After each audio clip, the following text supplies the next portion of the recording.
Let's go to Timothy, who's on the line in Dallas, Texas. Timothy, you're on the Ken Coleman Show. Hey, Ken, it's an absolute pleasure to talk to you. Well, I feel the same about talking with you. How can I help? Well, I am a self-employed meeting planner, and I've been doing it for about 10 years, and I absolutely love what I do. I'm in my sweet spot, as you would say, and there's nothing I don't love about my job. Mm-hmm. And recently, I am paid by the hotels to bring business to them, and so I'm paid once something contracts with the hotel. Mm-hmm. Recently, one of the largest hotel companies has decided that they will drop the commissions that they pay by 30%. And as expected, the other hotel companies have jumped on that as well. Mm-hmm. And so starting middle of next year, probably about 75% of the hotel companies in the United States and Canada will now be paying 30% less for the same amount of work that I do. And so I'm just trying to figure out, get some advice on what I need to do to, look at down the road my income dropping by 30% potentially. Well, what you need to do is realize that this is an industry change that you can't do anything about. I have, and I don't know if I need to, get additional streams of income, yes. If I just need to, okay. Here's the point. You've got an industry change that's being dictated to you, nothing you can do about it. You understand that. So now you've got to get different clients, different streams of revenue. So, right. Now all of a sudden you have been largely living and eating off of the hotel side of the equation, correct? So now it's off of the clients, but I'm paid by the hotel. So yes, it's client driven, but I'm not charging the client for my services. I'm charging the hotel for my services. So yes.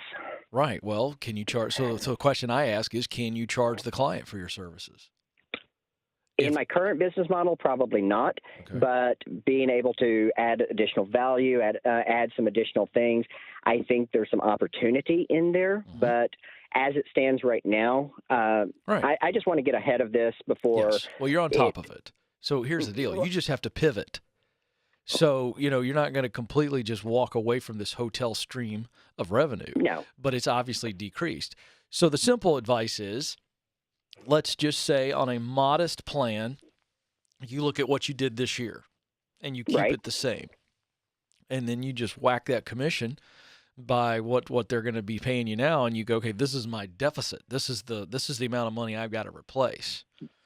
And so all of a Gotcha. sudden you go, all right, how do I do that?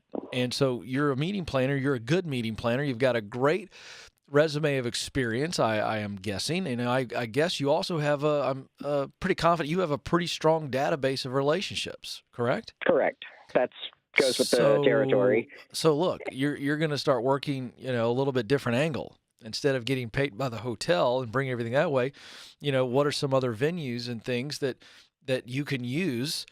And you talk your clients, because they're your clients. You just said that they were your clients, but the hotel was paying you.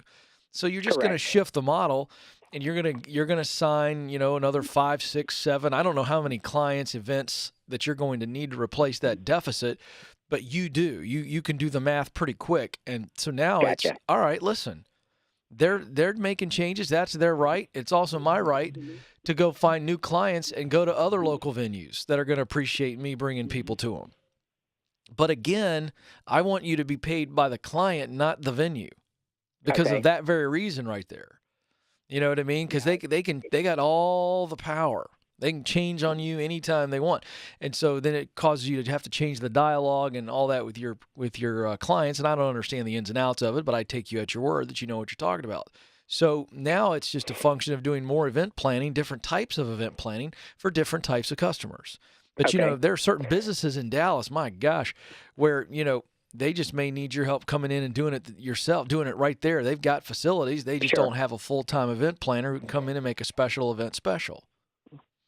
Gotcha. No, I certainly get that. And, it's a little bit easier for me because my wife and I are in baby step 7. Oh, and gosh. so we're able to, and I've also, kind of been expecting this for a little while. Yeah. So, but I just wanted to because I love what I do so much, and I love my clients. I love helping them, and I wanted a little bit of outside opinion of what I need to do to, like you said, pivot, and so that's perfect. So hey, let me I don't want to keep going because I think we're both on the same page, but you've got this, and you've got it under a low pressure scenario, okay, because of what you've done financially for yourself. So bravo to you and your wife.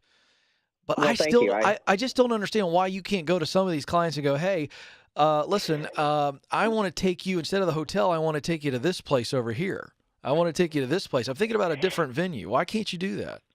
Well, we can, and there's certainly opportunity. But, if a client says, hey, we want to go to this hotel, and, I work on that, I negotiate that contract, I do all of that at that hotel, and that hotel happens to be the one or one of the ones that's dropping, then, I still do it for them. I know, but what I'm telling you is I think it's as simple as you going, hey, let me find some different venues. Because here's the deal. The way I'm looking at it is you've done X amount of clients events for X amount of years, and they've probably all been at hotels most of the time, correct?